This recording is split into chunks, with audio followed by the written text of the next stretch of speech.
Hello and welcome to a Marketing Sherpa webinar. We've got a very special treat for you today. We are broadcasting live from Lead Gen Summit 2013 in San Francisco. So I'm going to turn you over now to our session already in progress with Pamela Marquis and Debbie Pryor of Siemens. Welcome, Debbie. We've had tons of fun working together, as that video just indicated. Debbie's responsible for lead generation and management for more than 1,500 end users, and she's been there since 1999. And she's done how many skydives? She always brings this up. It's amazing. About 600. I stopped counting at 500, and I'm still a baby. It's amazing. So anyhow, Debbie, let's get into it. Tell us about Siemens. Well, first I have to take a picture because. Thank you, because next year I want to see some of you up here speaking. So I That's volunteer. awesome. And so we're actually broadcasting this as well online. So for the sake of those people, we just took some photos of the audience. So, so Siemens, talk to us about that. Well, Siemens is a really large company. If you haven't heard of it before, we have about 80 billion in revenues a year. We have about 370,000 employees, and we do business in 120 countries around the world. So we're not a small company, pretty large. We're actually divided into sectors. We have industry, energy, healthcare, and infrastructure. And I happen to work in the healthcare division. And I actually drill down a little bit further, and I work in the service group for Siemens Healthcare.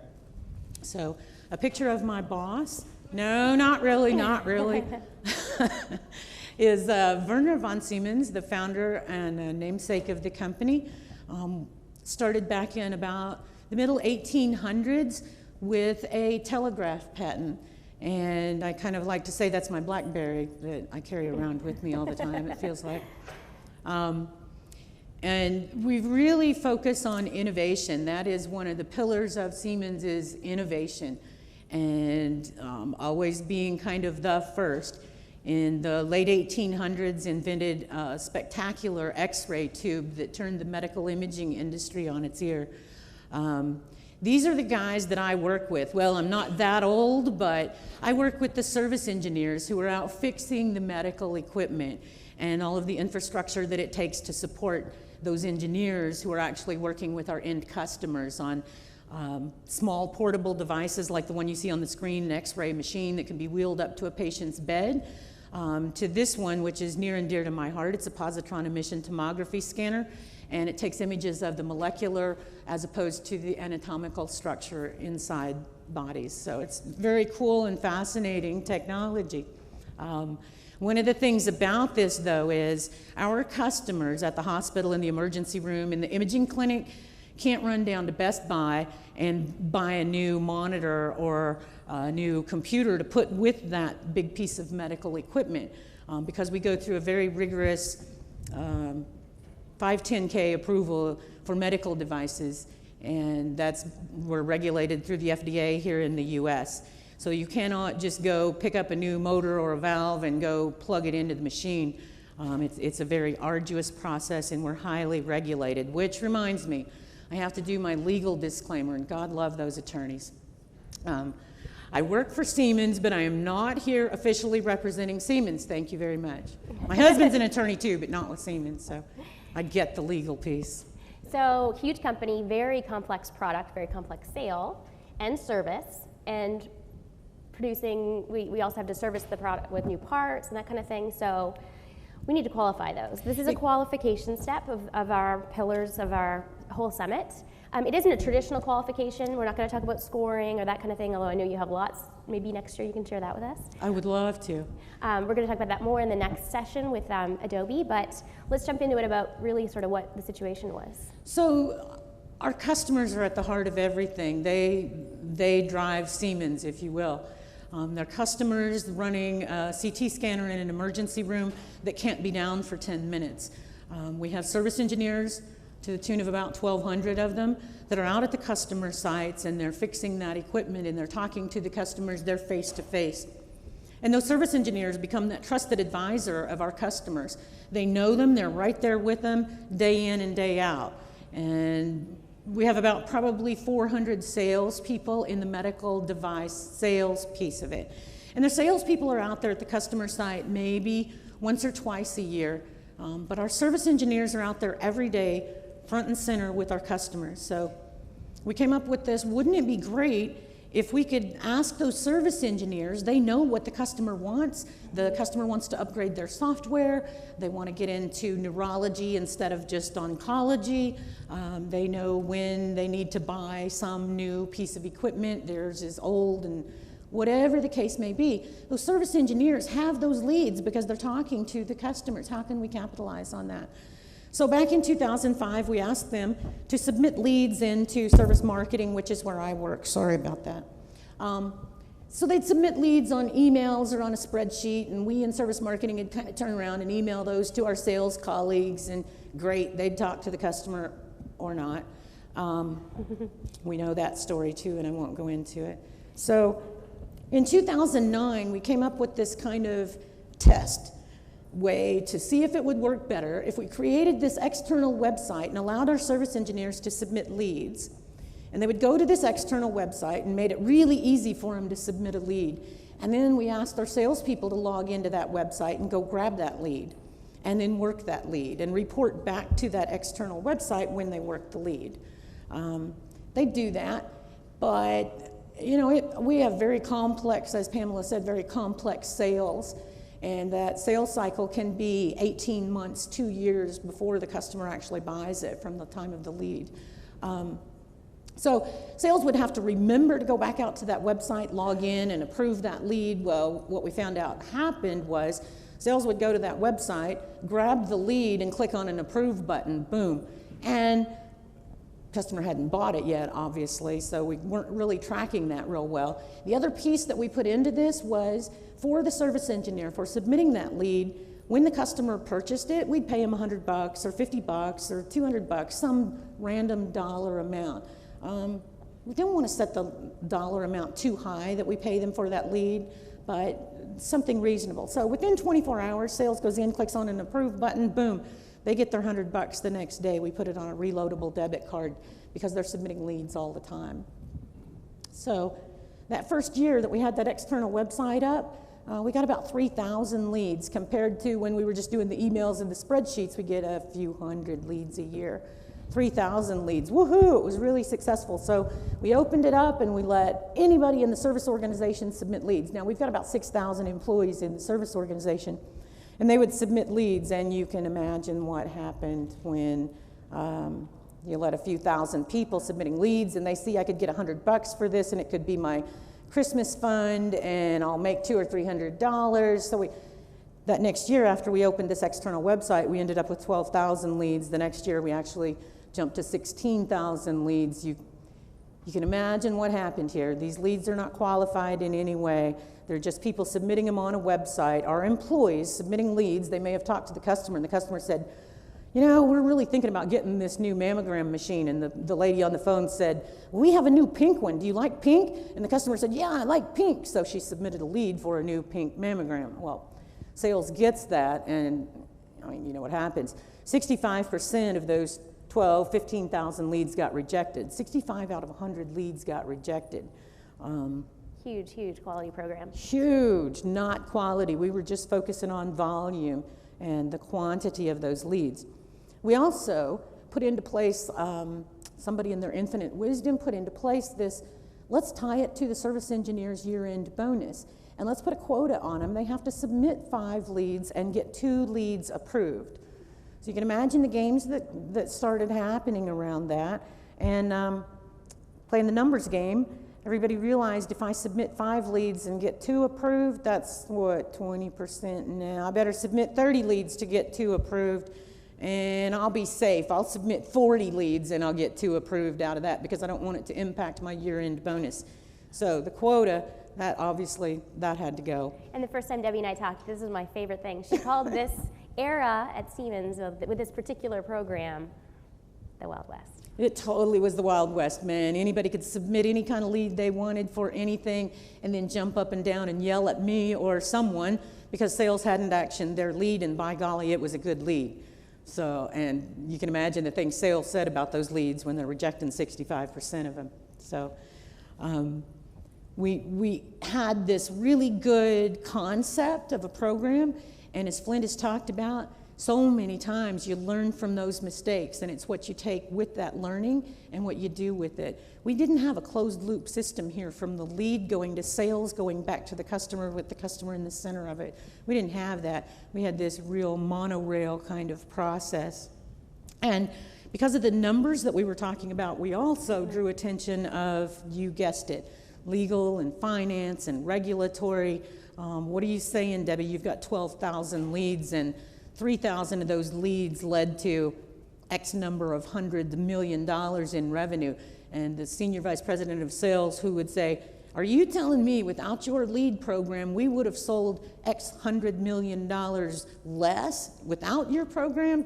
You have no credibility, Debbie. So there's just all kinds of issues. And literally, Debbie, because you're a team of how many? One, you're looking at her. You're looking at her. To get the heat. To get the heat, exactly. I get the heat from a lot of different, the people submitting the leads, the salespeople getting the leads, the finance group saying, are you kidding? The compliance group saying, you've got people clicking a button giving our employees money, are you kidding? So, yeah, I'm that kind of proverbial whipping boy on this program, but I'm so passionate about it and I absolutely love it. What we found in all of this, though, really beyond all of those measures, was we broke the trust between sales and service. And sales and service have to work together very closely. And we know that there are silos many times. Sales does this and service does this, and they don't usually meet. And sales says, well, service is blah, and service says, well, sales is blah. You know the lines. And this lead program kind of drove a bigger stake in between that when we were really trying to get them closer together and get those silos to touch each other. That didn't really happen. We lost a lot of trust with this lead program. So pretty big problems. This is where you came in. You were in charge of figuring this whole thing out. And I know you took sort of a 3-step approach. So we're going to dig into each of these steps, the audit and discovery, the program and process, and then ultimately the change management, which I know is a lot bigger than you expected it to be. So let's talk about your audit. The audit, let's see. I applied for the job, talked to a good friend of mine who said, don't take the job. I mean, you'll get beat up. You will get beat up, don't take the job.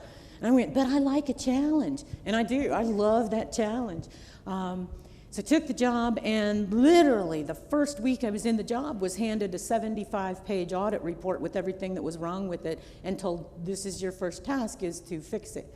And one of the biggest things that I saw was this sales and service integration, with that we weren't bringing everybody together around the customer. We were actually driving a wedge, and they were being pushed further apart. So that was one of my overarching goals, is to bring sales and service together around the customer. And everybody's on their own tracks. I call it kind of spaghetti junction. Everybody has their own. Sales wants this, marketing wants that, service wants, legal wants everything. So let's bring everybody together, and the goal is, let's get us all on the same track. And again, we had this very monorail process, and we knew there were a lot of problems in there, and I could pinpoint all of those because I had the audit. So I already had a roadmap of what was going wrong. I had to now figure out what to do to make it right. Right. And as I think it was Flint yesterday who said, if you have a problem, or you have and you try to bring automation to it, then you just have an automated problem. I knew that wasn't the answer for us. I knew it wasn't just bringing in an automated lead management program. We had to remove that external website where we sent everybody to submit leads and go click on an approve button, and we had to bring it all inside and tie it internally and get into everybody's work stream, and that's the process. And if I did this, focusing on service wants this and sales wants that, I'm gonna bomb, and I'm gonna have just as big a problem. So what I really have to do is keep that customer in mind, that end customer who's out there running that X-ray machine every day with patients who have major health issues. I have to keep them in mind. So. And it's not about, like you say, you can't just automate the mess. You've got to, there's no silver bullet technology. You wanted to use what you had existing. That was key and critical for us because we're so large, and we have 1,200 service engineers working in one ERP system, which is SAP. I'm not selling SAP here, folks. And we have sales working in another system, which is Siebel, which is where they do opportunity management and quoting and marking it as sold, which then Siebel sends it back over to SAP for invoicing. So the systems are tied together somewhat, and I knew that I had to capitalize on those internal systems. And the key here was looking at process, looking at, as we've talked about so many times in this conference already, is putting yourself in the shoes of your customer. Now, my customer service, where do they work? How do they work? What do they do? Sales, where do they work? What do they do? And then capitalize on where they're at and what they do and slide those leads into what they're already doing. So that was my optimize the internal systems. And then the program development, which was not easy. Shoo-wee.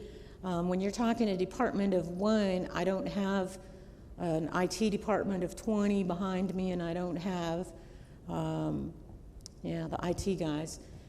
That probably, I won't even go into how complex that was to get SAP to talk to Siebel with a data warehouse component in there to capture all of the data, to report out on it.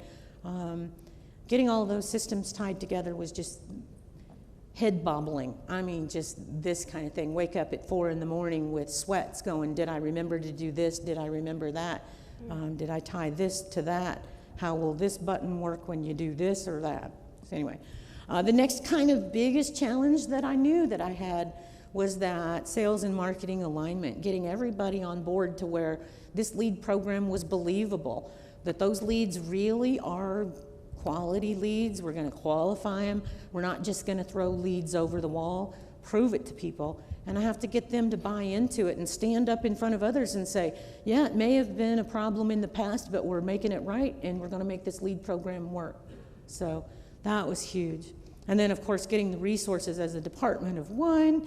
I actually work in a very large department of about 10 or 15 people, which is in a department of about 40 people, which is in a group of about 6,000 people. So getting the resources, talking the IT people into doing and making the changes. This whole thing took me about 18 months from the time I started the audit and discovery to figuring out what we really needed to do, to getting all the resources aligned to how we would do it, and writing IT specs and technical requirements and requirement documents out the wazoo. So getting all of that and translate it from what the business wants and needs into IT really programming it and coding it was a big challenge. It so much would have been easier to buy a lead thing and bolt it in, but it wouldn't have worked for us. And so change management, like you mentioned, getting buy-in and making it work, and getting everybody on board, these huge organizations, sales and service, you had to figure out how to really just change the way they've been receiving their $100. And oh, exactly. And you have to remember, in the old program, in the old Leading the Way, sales would go in and click a button, boom, you got your $100 the next day, and that doesn't happen anymore. There are stage gates, and there are tied leads to opportunities, to quotes, to sales orders, and be able to prove it, to really prove that that lead went on to an actual sale. And now when they're submitting leads, they don't have any clue. The service engineers who submitted that lead, they don't have any clue when they're going to get their $100 for that lead, because now they're really tied to that sales cycle, which may be 180 days from now. That lead that they submitted 6 months ago may close. So we really had a big mind shift of how it worked for them. They didn't get their $100 the next day. And you can imagine it was a new system, and there was all kinds of things changing and happening. So we came up with this kind of massive communications plan. And I'm not suggesting that everybody has the resources to do this kind of communication or this in-depth, but if you don't put together some kind of communications plan of what you're going to communicate to whom and when, you're setting yourself up for a lot of heartache. I totally underestimated that change management piece of this program. Really didn't estimate the heartburn and the flame throwing that it would create. So we did emails, we did newsletters, we did direct mail pieces to people's homes, we did everything you can imagine. That was post-launch, before we took the Leading the Way program and completely took it down to nothing and rebuilt a new lead gen program for them. Then we had a post-launch. where we made training mandatory. They had to take training before they could submit a lead. We did training for sales, totally separate, and trained them on how they work. You have two separate groups that need to shift in different ways. Exactly, totally different on submitting a lead, totally different on how you handle that lead once you're the salesperson and you get that lead. And we did training sessions down to individual levels of a small group of 5 salespeople at a time. It's those relationships that you build and you convince them. As you all know, probably, salespeople don't like to be trained and told how to do their job. They know what to do with leads. How dare I come tell them what to do? So I focused on creating cheat sheets, and I found a different way to get around telling them that they were being trained. It was more of a, hey, here, this is a quick tip. Let me tell you how to do it. And we also surveyed people all the time, both before and after, to kind of a pulse check. What'd you think of it? How'd it work for you? What do you like? What do you not like? Constantly getting feedback from people, and again, more direct mail to their homes. Internal presentations, I've spent, golly. Like a year, you said. Yeah, probably a year on the road, just going out to all of the different groups of sales and service around the country here in the U.S., talking to people, anybody that'll listen to me talk about this lead program and how it can help them and their customers. And what was the response from service and sales when you Woo! When I first started going out, well, you have to remember they were angry about the old program because service said it was a black hole. They'd submit a lead and never hear anything back from service. Sales would say it's a crappy program because I'm getting crappy leads. So when I went out to talk to people, I was already kind of under their thumb because they were angry about the old system. Now they're like, what are you going to do to us now and make this new program? It's going to be horrible. So, you know, again, like marketers, we want to raise up the discipline of marketing, and being focused on the customer and serving in that way is the way that you're able to get through. Absolutely. Another thing that we did that was key and critical were these help tools. We ask people to submit quality leads, and they look at me like I'm a 3-horned devil toad frog. And what do you mean by a quality lead? All of my leads are quality leads. I talked to the customer, and they said they wanted that pink machine. It's a quality lead. Well, not really. So what we did was we talked to sales, to the senior vice president of sales, and I went as high as I could go in the organization and said, what does it mean to you? What's a quality lead? What do you want coming in with the lead? Give me 3 things. What answers do you want with your leads? And he said, okay, I want this answer, I want this answer, and I want this answer. And if you can't submit a lead with those answers, don't even submit it. And I went, you're on, buddy. So all of our leads now have, like, that's the pre-qualification piece. Those answers have to be there with the lead or they don't make it over to sales. Tip of the month, we continually are telling them, you know, we're seeing a lot of this kind of lead with this kind of bogus information. So we give them kind of keep that communication up there every month about leads and what we're looking for. And we did this video in response to the kind of take this and shove it thing. And we did this video for our people to reach as many of the 1,200 employees as we could and said, look, if you can't submit a lead, we really mean it. We're serious. Don't submit it if you're going to submit junk. So here's what we're really looking for. We created videos for them too. It wasn't just we sent out an email and walked away and hope that we get leads. We're really all in it. Again, that's a massive communication plan for internal stakeholders to raise up the quality. We all don't have those resources, but you can download these slides and just use ideas. What are you missing in your arsenal of communicating to sales or externally? These are just some great ideas that have been built out. So these are the 3 steps of your approach, and talk to us about the results, like any MarketingSherpa case study. The results, and once again, you know that I had to meet with legal and be able to come here today. I can't present any financial results, but this one to me is incredible. We're driving the number of leads down. We don't want that 12, 15,000 with 65% of them rejected. We want it a reasonable number, and we want really high qualified leads. So you can kind of guess the numbers there. When in 2010 it was 12 or 15,000, you can kind of see we're down around the 5,000, 6,000 range for this year. The next thing that I look at is when those leads come in, what's the conversion rate? Did they really turn into a sale? One of the things that we measure as a key performance indicator are net new opportunities. Of our leads that we're sending over to sales, how many are they turning into opportunities? Not just how many go on to eventually book, but how much are we bringing to the table? In the old world, 39% we think of our leads created a net new opportunity, and now 46%, and it's getting better every month. So our leads are really turning the table here for sales to be able to go out and talk to customers. I don't use an approval rate of leads to look at, and I know this may sound wacky, and it took me months to get my boss convinced of this, but a rejection rate is actually really talking to us about the quality of the leads. So I use that. It used to be 65%. We're sitting at 25% of our leads get rejected now. Sales may already be working on it. It may be a duplicate, whatever. In the old world, this to everybody is so key. We did not have a way to measure how long sales was taking to action our leads. Our executives committed to actioning our leads within less than 2 weeks. That's key, huge for us. Would I like to be one day to action a lead? Absolutely. But it's a starting place. And we do success stories, man. We talk about the successes on a one-by-one lead basis, and we send that out to vice presidents around the country in zones, on equipment sales, on service sales, on every kind of measure you can imagine. So we celebrate our successes, and I strongly encourage you to do that, is talk about those leads that are good. But it really goes beyond financials and our CFO saying, how much money did you make? How much money did you bring in?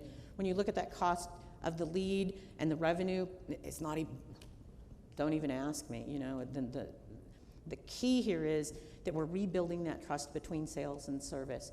We're getting everybody back on the same page, but going down the same track towards the customer with that customer in mind. It's all about the customer. So now we're nearly done, but you have some key success factors to share, things that really worked for you. Do you want to go through some of your favorites? I know Pamela asked me for this, and I sent her this diatribe of about 20 pages long of my laundry list of don't do's. So I kind of turned it into, man, if you build this around your customers, your lead gen program, keep your customers in mind. What are they feeling? What are their pain points? Everything else just kind of will come together. Yeah, you got to do pre-qualification. I'd suggest mandatory training people in your lead programs. Create help tools that are ongoing to help your folks if you're doing some kind of internal lead program. Reporting KPIs is down at number 10, but I'll guarantee you management will just nail you to the wall if you don't have it. So again, this is our approach. It doesn't stop there, though. I know you're doing lots of things now. Here's the list. So Debbie's not stopping. She's continuing with her optimization throughout. Won't read it, but processes. Just can't tell you how important processes are. We're going to open it up selectively to a few groups of other employees to submit more leads. A new target lead program that's just kind of dreamed up, and IT said, yeah, man, that'll work. So I'll tell you more about that next time I'm here. Next year. Exactly. Awesome. Well, thank you so much, Debbie, for telling us your story. Thanks, Thank everyone. you. That's it. Thanks.